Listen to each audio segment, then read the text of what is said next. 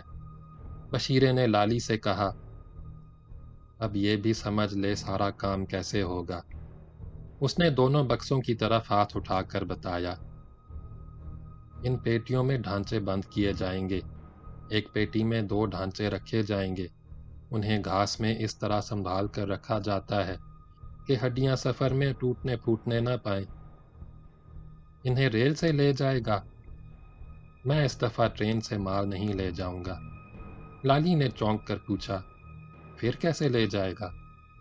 Truck سے مال جائے گا، بشیرہ نے جواب دیا۔ اپنے جاننے والے ایک پولیس انسپکٹر کا کراچی تبادلہ ہو گیا ہے، اس کا سامان ٹرک سے جا رہا ہے، میں نے اس سے معاملہ طے کر لیا ہے۔ دوپہر کو اس کے پاس گیا تھا، اس کے سامان کے ساتھ اپنی 2 پیٹیاں بھی چلی جائیں گی، راستے میں کوئی پوچھے گا بھی نہیں، شہر سے ایک کانسٹیبل بھی اپنے ساتھ جائے گا۔ تب تو تیرا اسٹیشن جانا نہیں ہوگا۔ اب اسٹیشن جا کر کیا کروں گا؟ تجھے بھی تو کراچی ہی جانا ہے نا؟ نہیں یار، میں تو ٹرین سے جاؤں گا۔ بشیرہ نے لالی کو مشتبہ نظروں سے دیکھا۔ پولیس سے ڈر رہا ہے؟ وہ ٹھٹھا مار کر ہنسا۔ پرواہ نہ کر، اپنے ساتھ رہے گا تو تجھ پر کوئی ہاتھ نہیں ڈال سکے گا۔ اس نے رازداری کے انداز میں آہستہ سے پوچھا، یہ تو بتا، بات کیا ہے؟ کوئی اونچا پھڈا ہو گیا؟ لالی نے صاف انکار کر دیا، نہیں جی، ایسی کوئی بات نہیں۔ پھر تو اپنے ساتھ کیوں نہیں چلتا؟ ٹرک میں ٹرین سے زیادہ آرام سے وقت گزرے گا، میں تو کہتا ہوں تو بھی اپنے ساتھ ہی چلا چل۔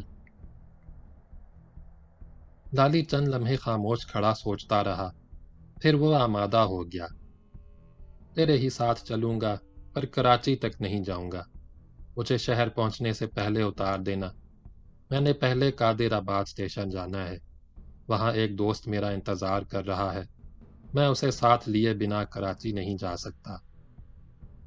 یہ بات تو نے پہلے کیوں نہیں بتائی؟ بشیرہ نے مسکرا کر کہا، اپنی باتوں سے تو خود ہی شبہ پیدا کرتا ہے۔ لالی نے بات کا رخ بدلتے ہوئے پوچھا، بشیرے، تو اس طرف آتا جاتا ہی رہتا ہے، یہ بتا گوردہ پورا کتھے ہے؟ بشیرہ نے ہاتھ اٹھا کر بتایا، وہ تو اس طرف ہے۔ یہاں سے کتنی دور ہوگا؟ یہاں سے 15 میل تو ہوگا، بلکہ کچھ زیادہ ہی ہوگا۔ اس نے قدرے تأمل کیا، پر تو گوردہ پورے کے بارے میں کیوں پوچھ رہا ہے؟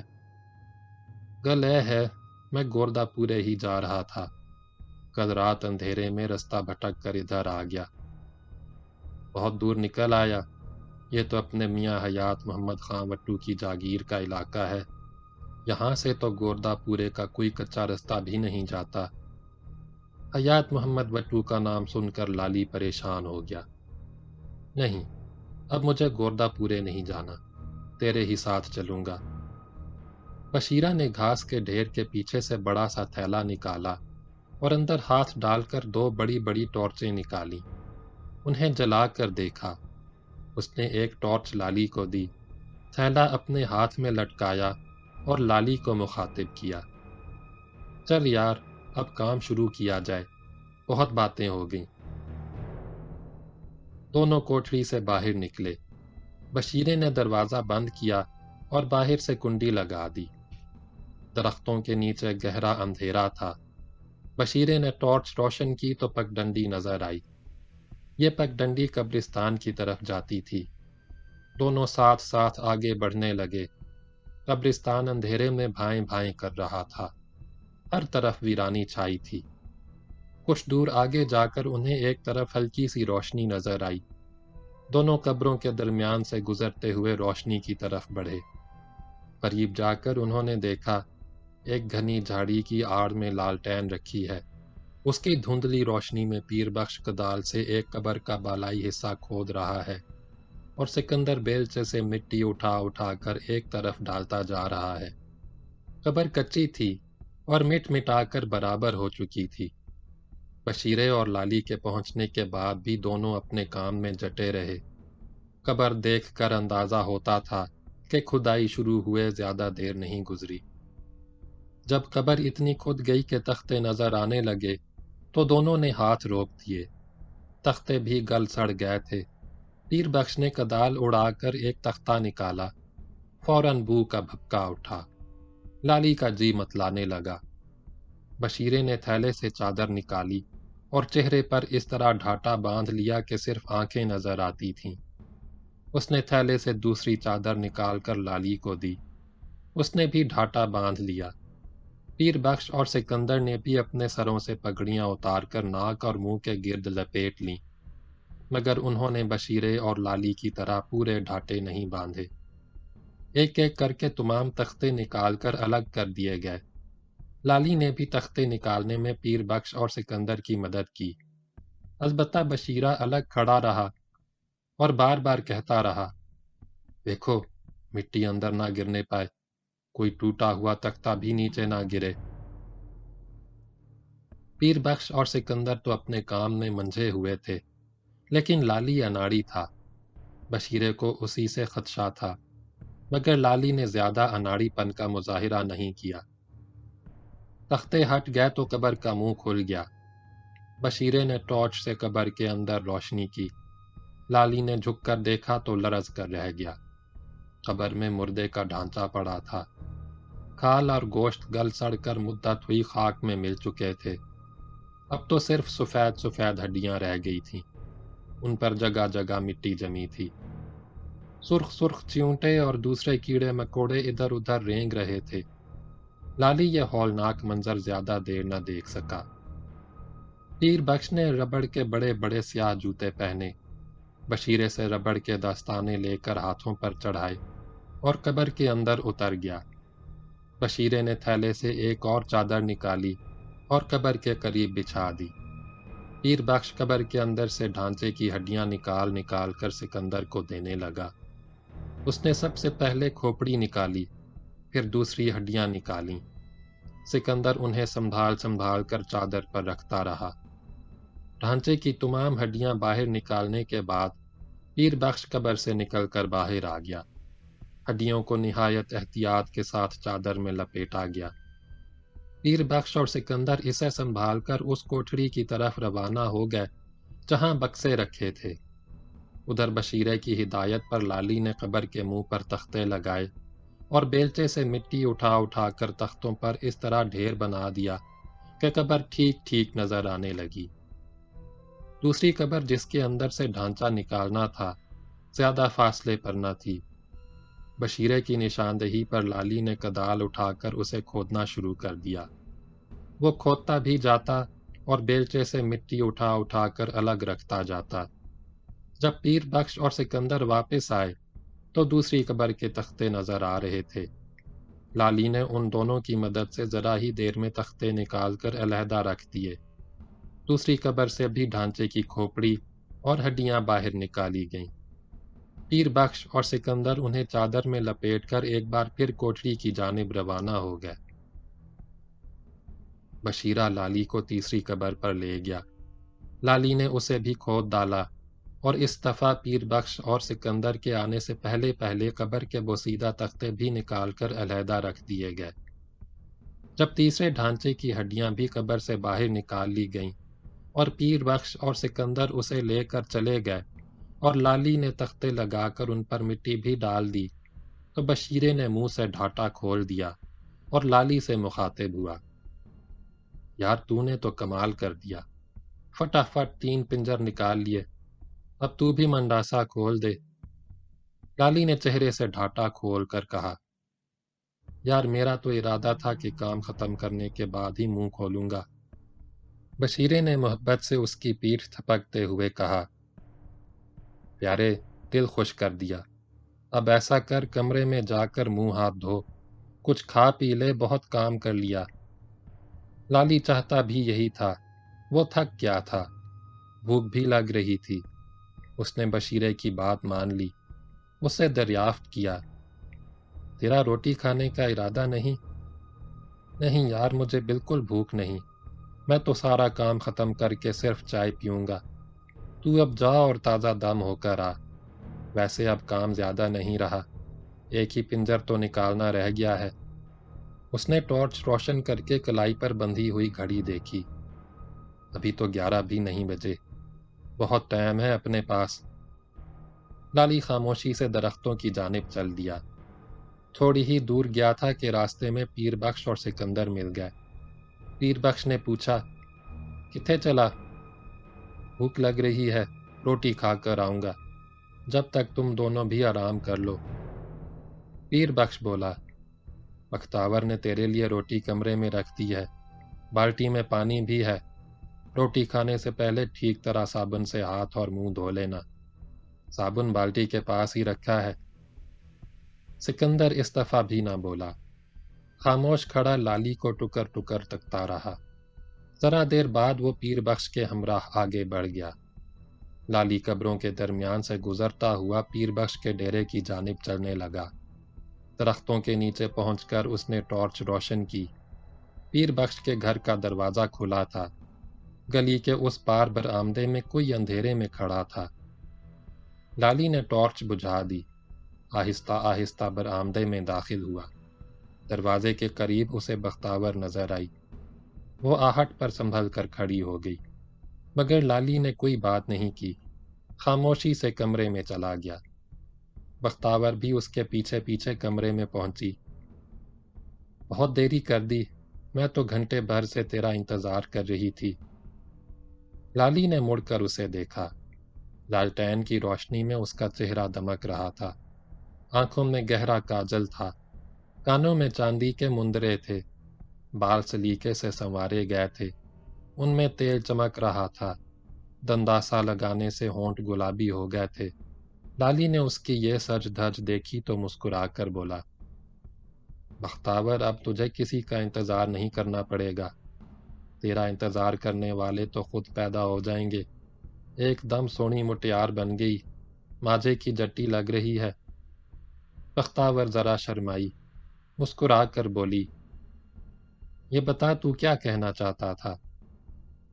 لالی نے جیب سے 500 روپے نکالے اور بختاور کو دے کر بولا، لے یہ رکھ لے، یہ کمائی میں نے تیرے لیے ہی کی تھی، میں مردوں کا مال نہیں کھاتا۔ وہ تنک کر ناز سے بولی، اور مجھے مردوں کا مال کھلانا چاہتا ہے؟ تیری بات دوسری ہے، برسوں سے مردوں کا مال کھا رہی ہے۔ یہ کہتا ہوا وہ کمرے سے چلا گیا۔ باہر برآمدے میں جا کر اس نے صابن مل کر اچھی طرح ہاتھ دھوئے، منہ صاف کیا اور تازہ دم ہو کر کمرے کے اندر آ گیا۔ بختاور ابھی تک وہیں کھڑی تھی۔ لالی آتے ہی چٹائی پر بیٹھ کر کھانا کھانے لگا۔ بختاور نے پوچھا، تو نے وہ بات نہیں بتائی؟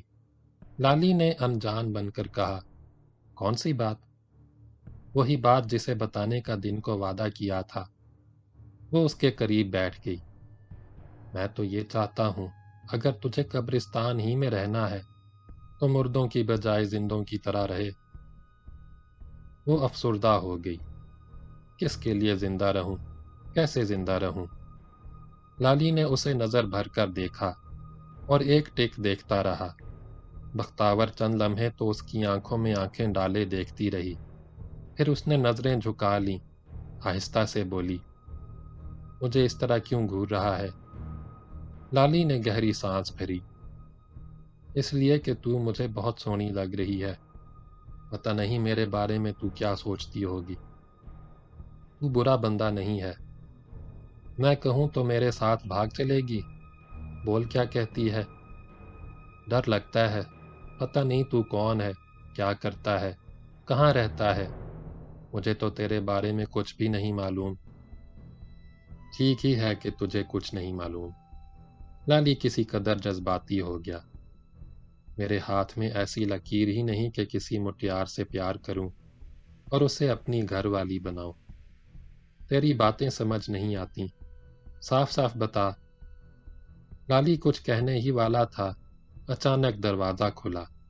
سکندر اندر داخل ہوا، لیکن جیسے ہی بختاور پر اس کی نظر پڑی، ایک دم بھڑک اٹھا، تیوری پر بل ڈال کر بولا، یہاں کیوں بیٹھی ہے؟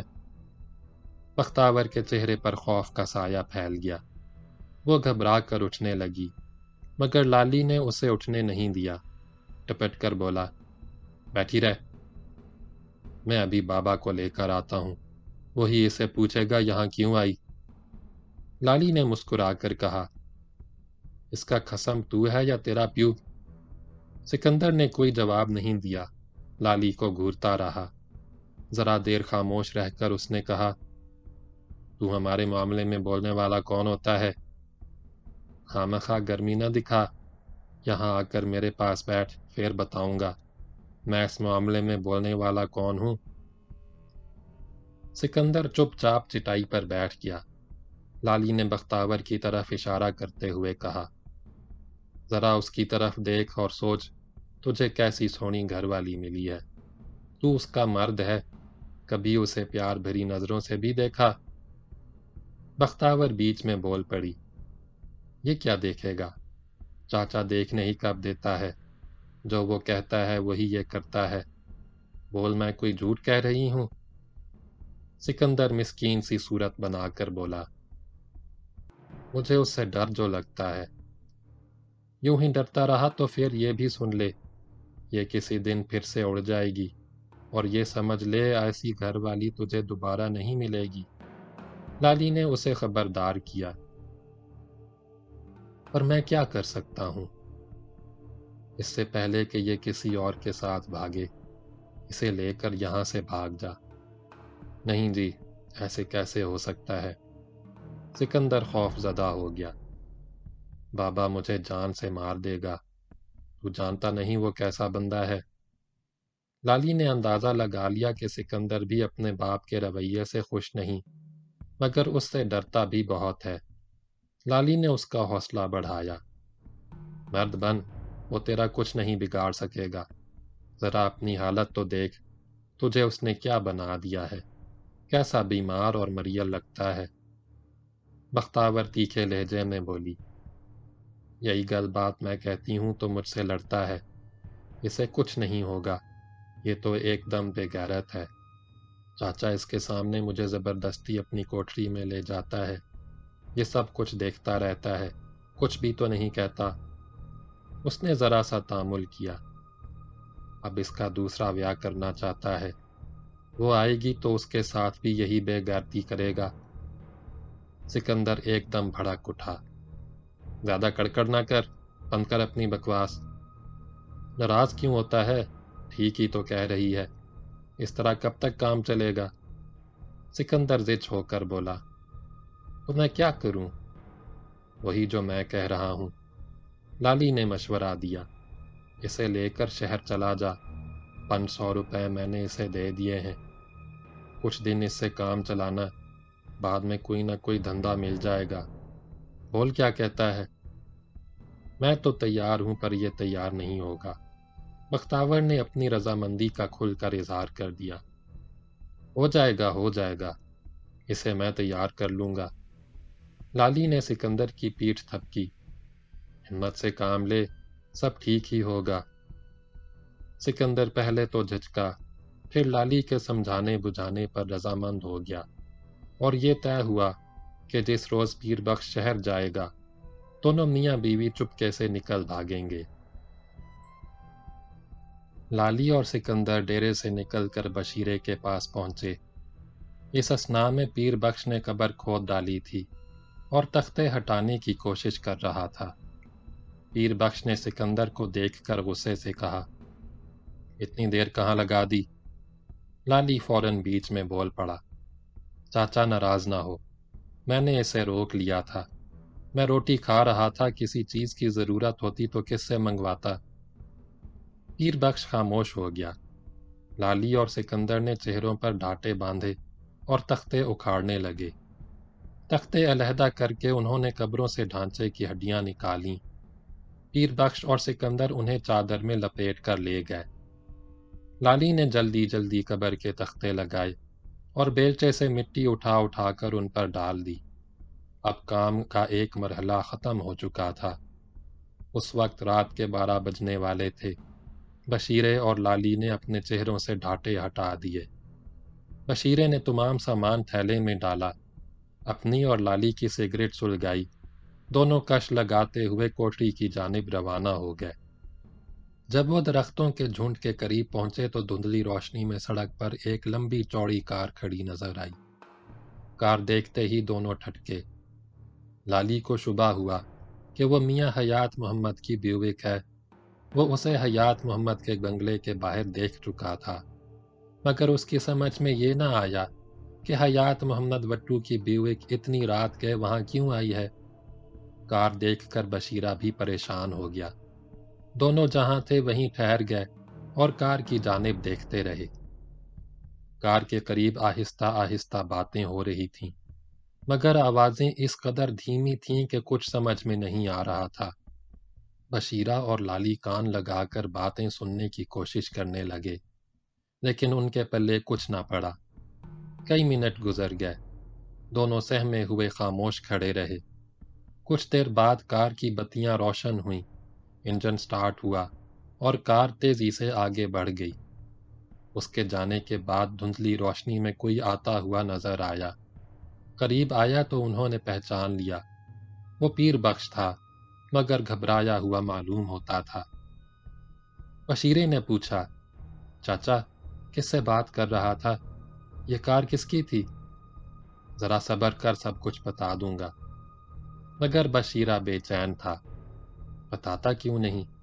چبا چبا کے کیوں بات کر رہا ہے؟ ارے ارے تو خامخواہ ناراض ہو گیا، پیر بخش نے نرمی سے کہا۔ میاں حیات محمد کا مینیجر آیا تھا، سویرے بھی آیا تھا۔ کس لیے آیا تھا؟ پیر بخش لمحے بھر خاموش رہا، پھر سرگوشی کے انداز میں رسان سے بولا، تجھ سے کیا چھپانا؟ وہ جو اونچی قبر دیکھ رہا ہے؟ اس نے قبرستان کے شمال کی جانب ہاتھ اٹھا کر کہا، وہ میاں حیات محمد کے بھائی میاں ریاض محمد کی قبر ہے۔ میاں حیات چاہتا ہے اس سے مردہ نکال کر دوسرا مردہ رکھ دیا جائے۔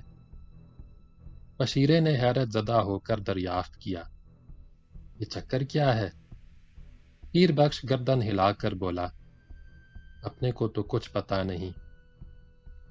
لالی فوراً تاڑ گیا کہ حیات محمد نے قبر میں پہلے جو لاش دفن کرائی تھی، اب اس کی جگہ ریاض محمد کی اصل لاش رکھنا چاہتا ہے، جسے دھیور نے تہہ خانے میں قتل کر دیا تھا۔ پیر بخش نے بتایا، یہ کام بھی آج ہی ہوگا، کام مشکل بھی ہے، قبر بہت نیچے سے کھودنی ہوگی اور نیچے ہی نیچے پرانی لاش نکال کر نئی لاش رکھنی ہوگی تاکہ اوپر سے قبر ویسی کی ویسی رہے۔ بشیرہ گھبرا گیا، یہ کام کب شروع ہوگا؟ میں نے انہیں 2 بجے بلایا ہے، وہ تو ابھی شروع کرنے کو کہتے تھے پر میں نے یہ کہہ کر ٹال دیا، مجھے پہلے ایک اور قبر تیار کرنی ہے۔ اب میاں حیات کے کرندے 2 بجے سے پہلے پہلے لاش لے کر آ جائیں گے۔ بشیرے نے کہا، اب تو ہمیں اپنا کام جلد سے جلد ختم کرنا ہوگا۔ پیر بخش بولا، میں تو کہتا ہوں اپنا کام کل پر چھوڑ دے، مان لے ٹرک دیر سے آیا تو کیا ہوگا؟ بشیرے نے نہایت اعتماد سے کہا، ٹرک تو ٹھیک 1 بجے پہنچ جائے گا۔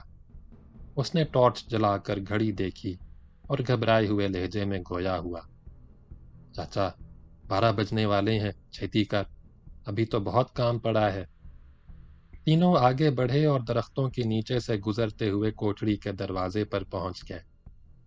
کوٹڑی میں چاروں ڈھانچوں کی ہڈیاں علیحدہ علیحدہ ڈھیریوں میں گھاس پر رکھی تھیں۔ ہر طرف تیز بو پھیلی تھی۔ سکندر ایک بڑے ڈبے سے سفید سفید پاؤڈر نکال کر ہڈیوں پر چھڑک رہا تھا۔ بشیرے نے دونوں بکسوں میں جھک جھک کر دیکھا، اندر ہاتھ ڈالا اور ان میں بچھی ہوئی گھاس جگہ جگہ دباتا رہا۔ اس نے پیر بخش سے کہا، چاچا دیری نہ کر، ایک ایک پنجر کی ہڈیاں سنبھال سنبھال کر رکھنی شروع کر دے۔ پیر بخش نے ہدایت کے مطابق ایک ڈھانچے کی ہڈیاں اٹھا کر بکسے میں گھاس کی تہہ پر رکھیں۔ جب وہ ایک ایک ہڈی رکھ چکا تو اس نے ہڈیوں پر گھاس کی دوسری تہہ جمائی۔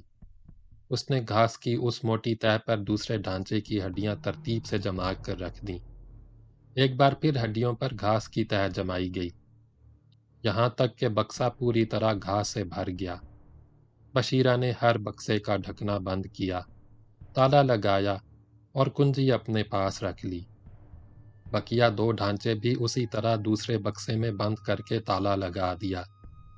جب یہ کام ہو گیا تو بشیرے نے جیب سے 800 روپے نکالے اور پیر بخش کو دے دیے۔ اس نے 50 روپے اور نکالے اور پیر بخش کو دیتے ہوئے بولا، یہ تیرے چائے پانی کے لیے ہیں۔ وہ مسکرایا، چاچا کسی بات پر گرما گرم چائے پلوا دے۔ روٹی ٹکر کھا لے، تو نے تو کچھ بھی نہیں کھایا۔ میں روٹی نہیں کھاؤں گا، صرف چائے پلوا دے۔ پیر بخش کوٹھڑی سے چلا گیا۔ سکندر وہیں ٹھہرا رہا۔ کچھ دیر بعد تینوں کوٹھڑی سے نکل کر ڈیرے میں آ گئے۔ بشیرے نے چارپائی کے نیچے سے اپنا سوٹ کیس نکالا، اسے کھولا، اجلی بشرٹ اور پتلون نکالی اور وہیں کھڑے کھڑے کپڑے تبدیل کیے۔ اس نے میلے کپڑے اور تھیلے کا سارا سامان سوٹ کیس میں رکھا اور اسے بند کر دیا۔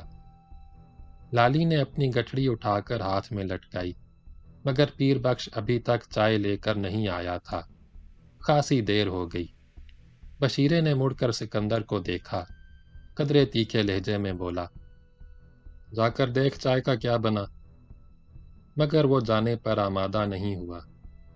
لالی نے ڈپٹ کر کہا، یار تو کیسا مرد ہے، بختاور تیری گھر والی ہے، تو کہے گا تو فٹافٹ چائے بنا دے گی، جا کھڑا منہ کیا تک رہا ہے۔ سکندر چپ چاپ کمرے سے چلا گیا، مگر ذرا ہی دیر بعد صحن سے پیر بخش کے زور زور سے بولنے کی آواز ابھری۔ بشیرہ اور لالی خاموش بیٹھے رہے۔ چند منٹ بعد پیر بخش بڑبڑاتا ہوا آیا۔ وہ 2 پیالیوں میں چائے بھی لایا تھا۔ بشیرے نے چائے کی پیالی لے کر پوچھا، کیا ہو گیا چاچا، بہت ناراض نظر آ رہا ہے۔ کلجوگ آ گیا ہے جی، کلجوگ، وہ شکوے کے انداز میں بولا۔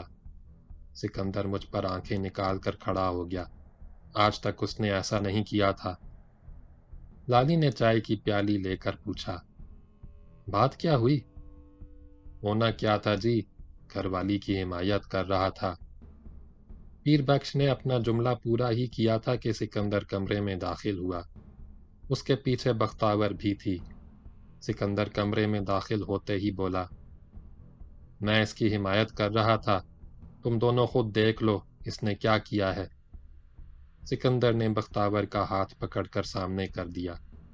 اس کے بال بکھرے ہوئے تھے، جگہ کا گریبان پھٹ گیا تھا اور سینہ اریاں ہو کر جگہ جگہ سے جھلک رہا تھا۔ بختاور کی آنکھوں سے آنسو ٹپک رہے تھے، آنکھوں کا کاجل پھیل گیا تھا۔ پیر بخش غضبناک ہو کر چیخا، اوئے تیری اب اتنی ہمت ہو گئی؟ چاچا گرمی نہ دکھا، یہ بتا اس کے ساتھ مار پیٹ کیوں کی؟ لالی نے بختاور کی جانب اشارہ کیا، یہ تیری نو ہے، گھر والی تو نہیں۔ پیر بخش نے قہر آلود نظروں سے لالی کو دیکھا۔ بکواس نہ کر، تو ہمارے معاملے میں بولنے والا کون ہوتا ہے؟ بشیرہ نے لالی کو سمجھایا، یار اس معاملے میں نہ پڑ۔ پیر بخش کو بشیرہ کی شہ ملی تو اس نے لالی کو ڈانٹا، یہ بتا تو نے ہمارے معاملے میں کیوں ٹانگ اڑائی؟ تو ہوتا کون ہے؟ اس نے لالی کو گندی سی گالی دی، جھنجھلایا ہوا اس پر جھپٹا اور اس کا گریبان پکڑنا چاہا۔ لالی کے ہاتھ سے پیالی اچھل کر دور گری اور ساری گرم گرم چائے لالی کے منہ پر آ گئی۔ لالی کے آگ ہی تو لگ گئی۔ اس نے جھپٹ کر پیر بخش کی گردن دبوچی اور اس زور سے دھکا دیا کہ وہ دیوار سے جا کر ٹکرایا۔ پیر بخش نے اٹھنے کی کوشش کی تو لالی نے ایک بار پھر اسے دھکا دیا۔ پیر بخش نے پھر اٹھنے کی کوشش نہیں کی، زور زور سے ہانپتا رہا اور خونخوار نظروں سے لالی کو گھورتا رہا۔ لالی نے کپڑوں سے چائے جھاڑتے ہوئے کہا، تو نے مجھے بھی سکندر سمجھا تھا، کچھ اور گرمی رہ گئی ہو تو وہ بھی اتار دوں۔ سکندر اور بختاور خاموش کھڑے رہے۔ بشیرے نے لالی سے کہا، یار جانے دے، بہت ہو گیا، بیکار کا ٹنٹا نہ کر۔ اس نے پیر بخش کو سمجھایا۔ چاچا اب تو بوڑھا ہو گیا، اتنا غصہ نہ کیا کر۔ وہ پیر بخش کے پاس گیا، اس کا ہاتھ پکڑ کر اٹھایا۔ گھڑی دیکھی، 1 بج رہا تھا۔ بشیرہ پریشان ہو گیا، ٹرک اب پہنچنے والا ہی ہوگا۔ وہ سکندر کی طرف متوجہ ہوا۔ باہر جا کر سڑک پر دیکھ، ٹرک تو نہیں آ گیا۔ بختاور بولی، پہلے ایک بات کا فیصلہ ہو جائے، ہم دونوں یہاں نہیں رہیں گے، تم ہمیں بھی اپنے ساتھ لے چلو۔ سکندر نے اس کی تائید کی۔ ہاں جی، آج فیصلہ ہو جانا چاہیے۔ مجھے چھوڑ کر چلا جائے گا؟ میں نے اسی دن کے لیے تجھے پال پوس کر جوان کیا تھا۔ یہ کہتے کہتے پیر بخش افسردہ ہو گیا۔ بشیرے نے اسے مطمئن کرنے کی کوشش کی۔ چاچا پریشان نہ ہو، کوئی نہیں جا رہا۔ سکندر نے کہا، نہیں بشیرے بھائی، اب ہم دونوں کا گزارا یہاں نہیں ہو سکتا، اتنی بگاڑ ٹھیک نہیں۔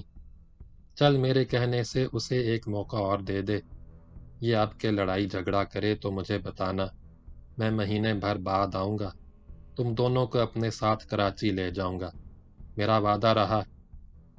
بشیرے نے پیر بخش کو مخاطب کیا، چاچا اب تو بھی غصہ کرنا چھوڑ دے۔ سکندر بولا، بات صرف غصے کی نہیں، یہ اور ہی بات ہے، اب میں تمہیں کس طرح بتاؤں؟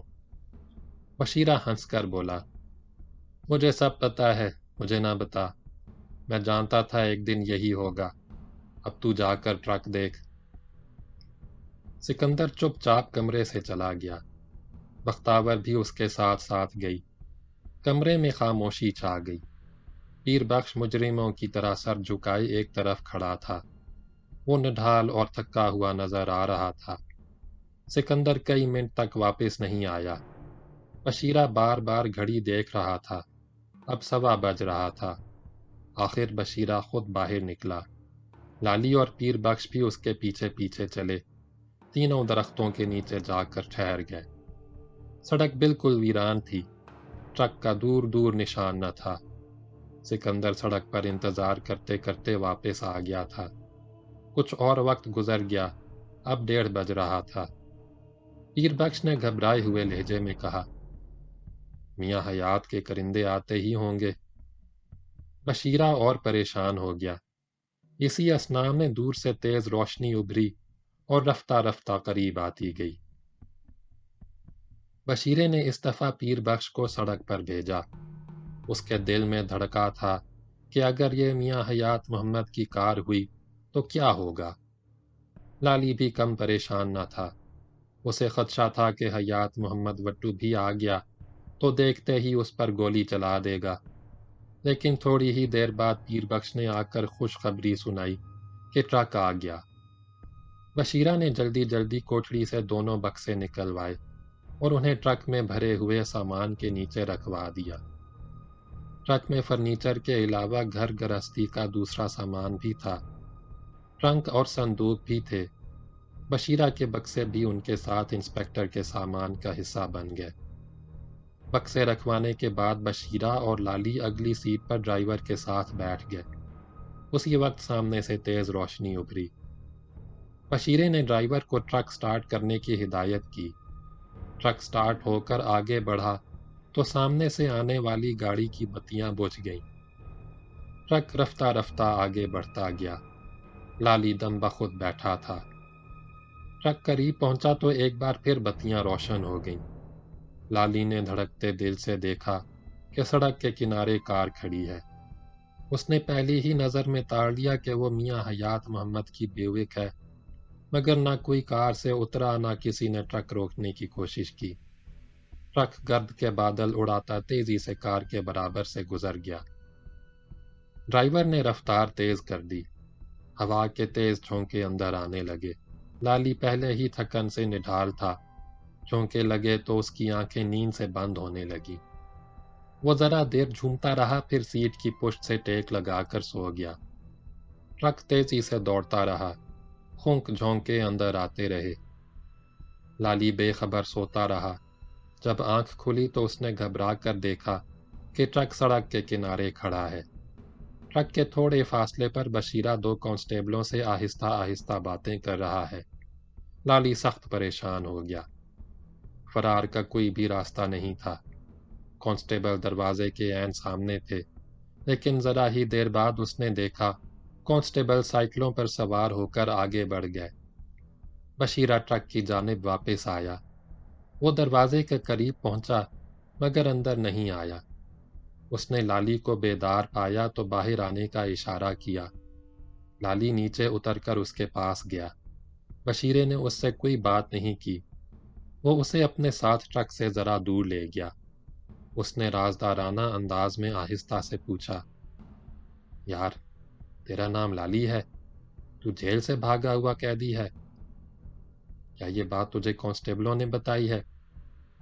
ہاں، انہوں نے ٹرک رکوایا اور ٹارچ کی روشنی ڈال کر اندر جھانکنے لگے۔ میں جھٹ نیچے اترا۔ انہیں بتایا کہ ٹرک میں انسپکٹر شاہ نواز کے گھر کا سامان بھرا ہے۔ ان کا کراچی تبادلہ ہو گیا ہے، سامان وہیں جا رہا ہے۔ یہ سن کر کانسٹیبلوں نے سامان کی تلاشی نہ لی، مگر تیرے بارے میں انہیں شبہ تھا کہ تو مفرور قیدی لالی ہے۔ وہ آہستہ سے مسکرایا۔ پر میں نے تجھے انسپکٹر شاہ نواز کا ملازم بتا کر ان کا شبہ دور کر دیا۔ اس نے قدرے تأمل کیا۔ دونوں چلے گئے، لیکن ایسا لگتا ہے جیسے انہوں نے میری بات کا یقین نہیں کیا۔ سچ بتا، اصل بات کیا ہے؟ لالی انکار نہ کر سکا۔ اب تجھ سے کیا چھپانا، بات کچھ ایسی ہی ہے۔ یار، یہ بات مجھے پہلے کیوں نہ بتائی؟